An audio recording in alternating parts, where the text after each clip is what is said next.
Ladies and gentlemen, to choose yourself first is not an act of selfishness, but an act of alignment with the deepest truth of who you are. It is the refusal to abandon your own being in pursuit of the world's shifting approval. When you choose yourself, you build a foundation strong enough to carry dreams, relationships, and responsibilities without losing your essence. The world may try to pull you in countless directions, but when you have chosen yourself, you carry an anchor that no storm can uproot. Remember this, you are the one constant in your own life. Choose yourself first, and you will never walk away from the person you were always meant to be. Thank you. Self-worth begins within, for no external measure of success, no praise from the outside world, and no fleeting recognition from others can ever sustain a person who has not first discovered their own value in the silence of their own being. To understand this truth, one must look inward rather than outward, for the search for worth in the eyes of others is like chasing shadows. They shift, they change, they disappear, and the person left behind feels empty once more.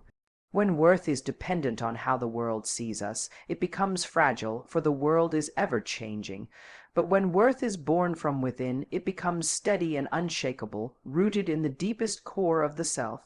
From the earliest days of life, many people are conditioned to seek validation from parents, teachers, friends, and society. We learn to measure our worth through grades, achievements, and applause. While these can provide encouragement, they cannot become the foundation of identity. If they do, then the absence of approval can feel like a collapse of the self. This is why so many live in constant anxiety, fearing failure, fearing rejection, and fearing the silence that follows when no one is clapping. True self-worth begins the moment one realizes that value is not borrowed from the world but carried from birth, waiting to be recognized by the individual themselves. To recognize one's inner worth is not arrogance, but an act of honesty. It means acknowledging that every human being has an essence, a uniqueness that cannot be replicated. Just as a seed carries within it the blueprint of a tree, every soul carries within it the imprint of its own potential. The tree does not wait for permission to grow. It simply grows because it is its nature. In the same way, self-worth should not depend on permission from others, but should arise from the acceptance of one's own being. When a person begins to see their worth within, their relationship with the outer world transforms. Instead of seeking to be chosen, they move with the quiet strength of someone who has already chosen themselves. They no longer beg for respect, but embody it naturally. They do not chase love frantically, because they have already cultivated it inwardly. The love they seek becomes a reflection of the love they have already nurtured. In this way, recognizing self-worth becomes the root of freedom, freeing a person from the endless cycle of seeking, pleasing, and fearing rejection. The danger of neglecting this inner recognition is that people fall into the trap of masks. They wear personas to appear valuable, they perform roles to gain applause, and they silence their true selves in fear of disapproval. But these masks are heavy, and eventually they fracture. Beneath them, the individual often feels hollow, unsure of who they really are.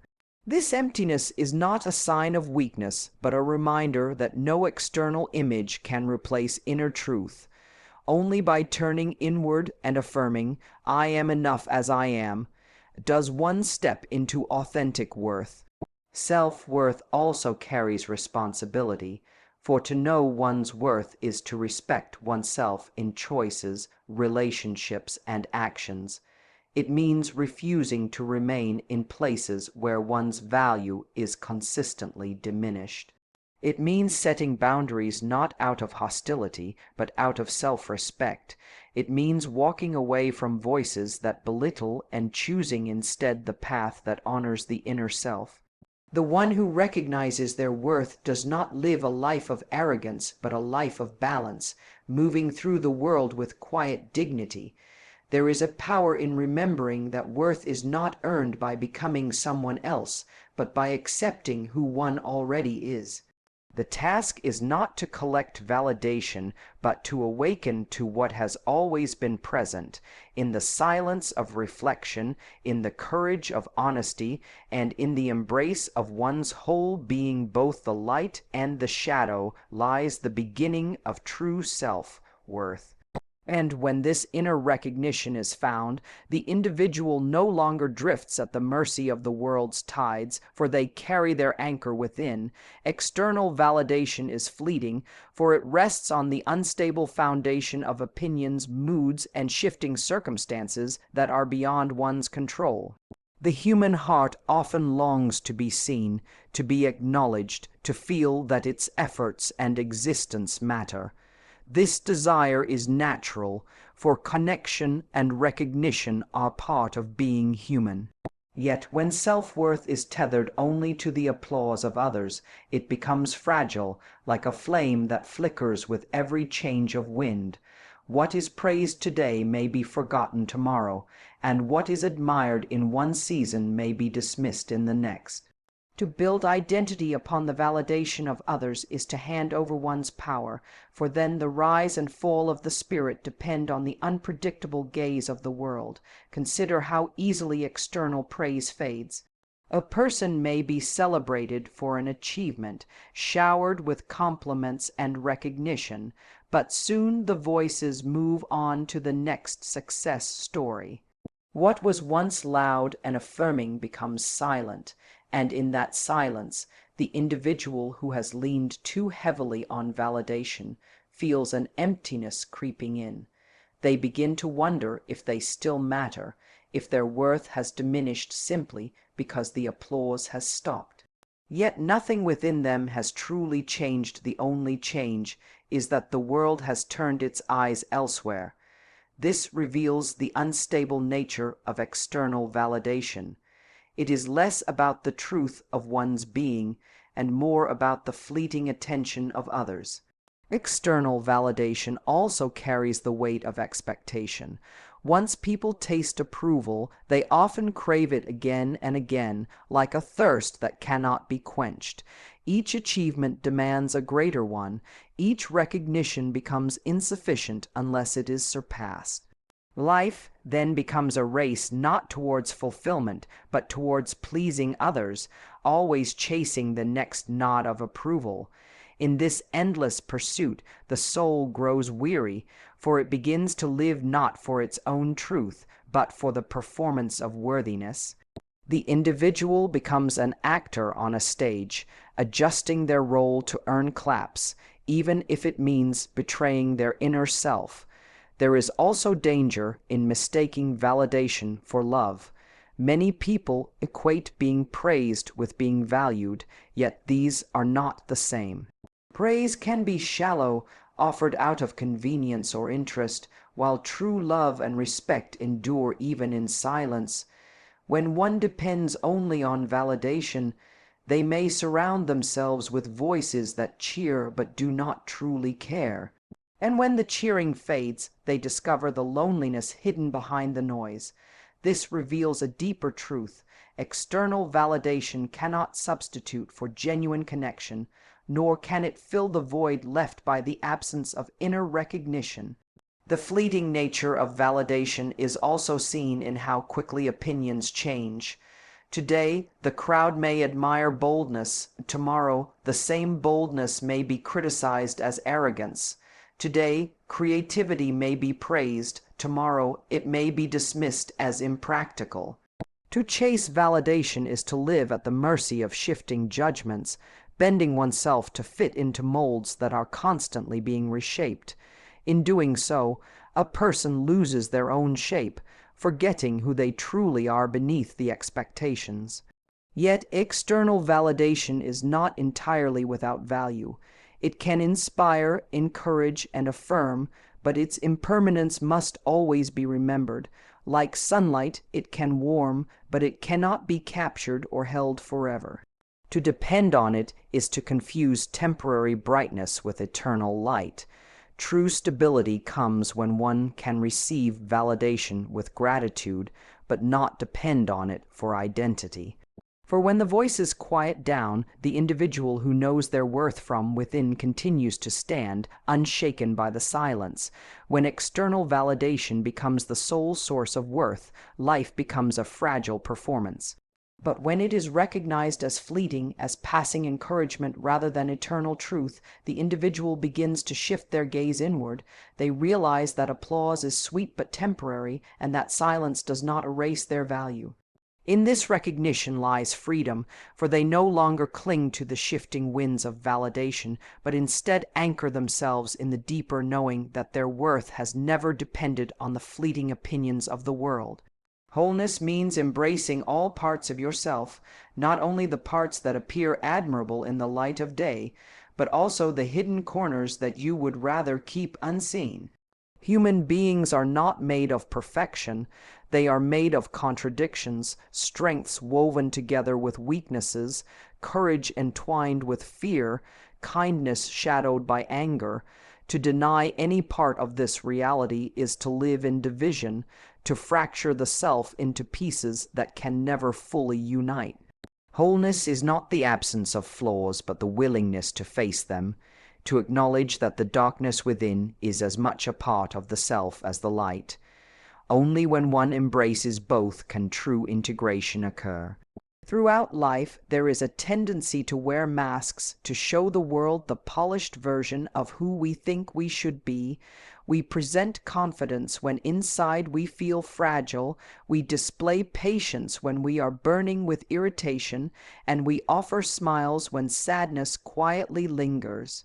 These masks may help us survive in society, but they also distance us from our own reality. When we become too attached to them, we risk losing touch with the deeper self that lives beneath the surface. Wholeness asks us to remove these masks, not in every public moment, but at least in our private honesty.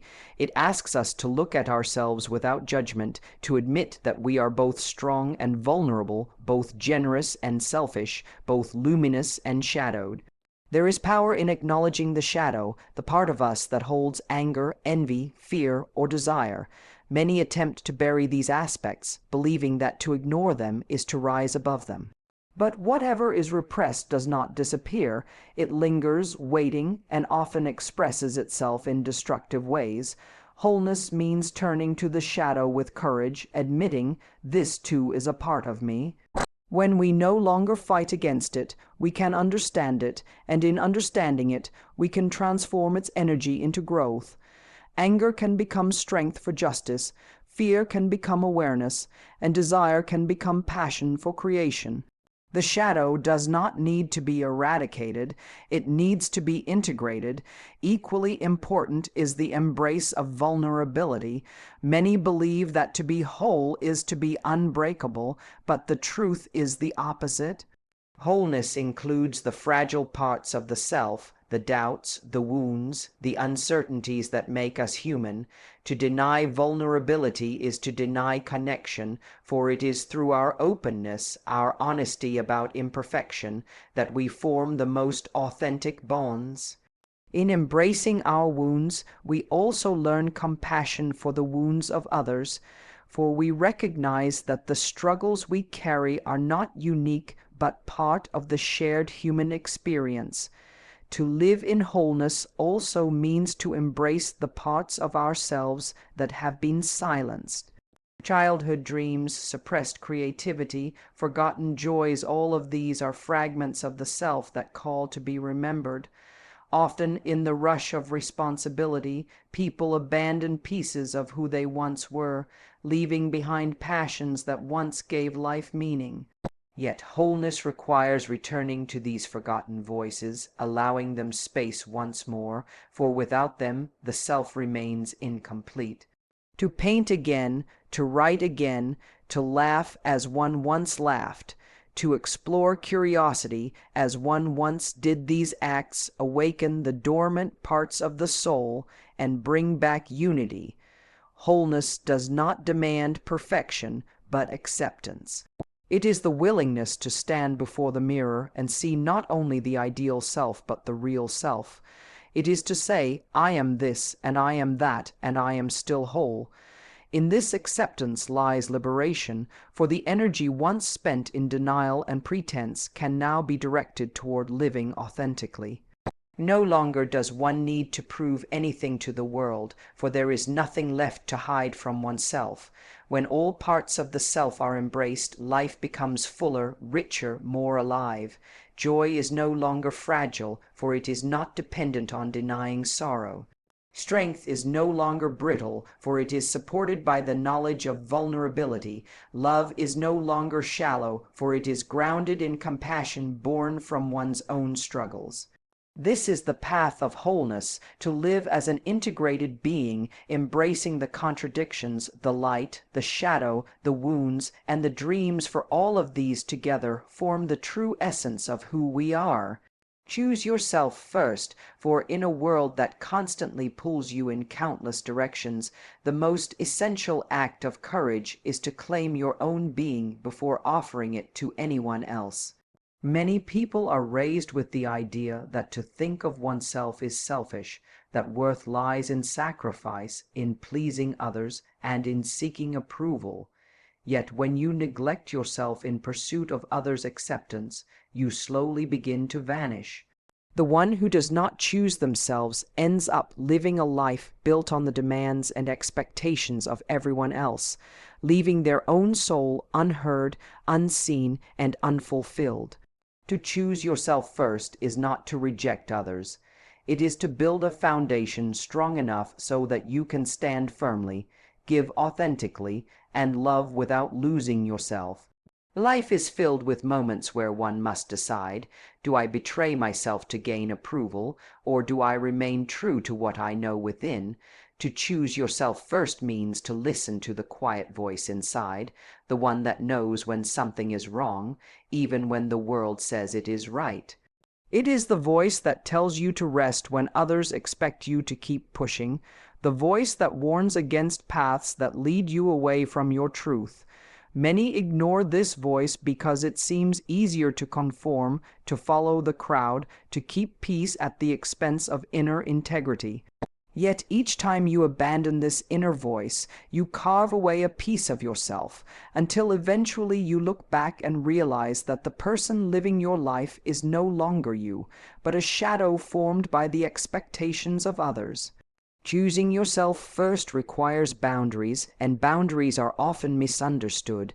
They are not walls meant to shut out the world, but lines that protect the self from being consumed by it.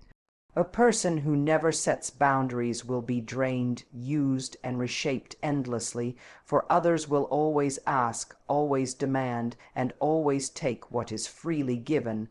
But when you choose yourself, you declare that your energy, your time, and your well-being are sacred. You give to others not from depletion but from fullness, because you have chosen first to honor your own needs. In this way, choosing yourself becomes an act of love, not only for you but for everyone around you, for no one benefits from the version of you that has been emptied of life.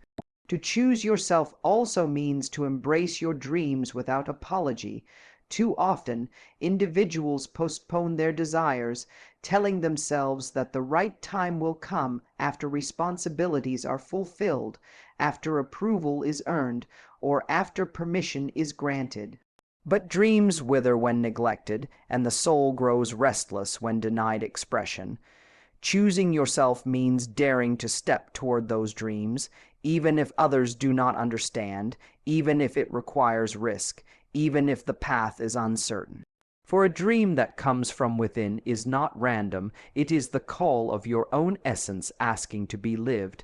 There is also a quiet strength in choosing yourself when relationships demand compromise. Love and connection are vital, but love that requires you to lose your own identity is not love at all, it is dependence. To choose yourself first means not abandoning your voice to keep someone close, not silencing your truth to avoid conflict, not shrinking so that someone else may feel larger. When you honor your own being, you create the possibility of relationships rooted in authenticity rather than performance. Those who truly value you will not ask you to betray yourself. They will walk with you as you honor your own path. The fear of choosing oneself is often rooted in rejection, the fear that if I choose me, others will leave. Yet the deeper reality is that by not choosing yourself, you are already rejecting yourself, and there is no greater abandonment than that. Rejection from the world is painful, but rejection of the self is soul crushing. To choose yourself is to say, even if no one else stands with me, I will not walk away from myself. This is the ultimate act of loyalty, and it creates an inner strength that no external approval can match. Choosing yourself first does not mean living in isolation or neglecting the needs of others. It means that whatever you give freely, not out of desperation, not to earn love, not to keep peace, but because your own cup is full enough to share. It means that when you extend compassion, it flows from a heart that has first shown compassion to itself. It means that when you stand beside others, you do so without losing your own ground. In choosing yourself first, you do not diminish the world, you enrich it, for you bring forth the most authentic, undivided, and powerful version of who you are. There comes a moment in every life when the question must be asked, whose voice am I truly listening to? Is it the voice of the world that demands, that expects, that shapes us into what it wishes? Or is it the deeper voice within, the one that whispers quietly, urging us to remain true to ourselves? Too often, we silence that inner voice in order to be accepted, to be loved, or to be praised. Yet the cost of that silence is the slow disappearance of the self. Today, I invite you to reflect on a truth that carries both power and freedom, the importance of choosing yourself first.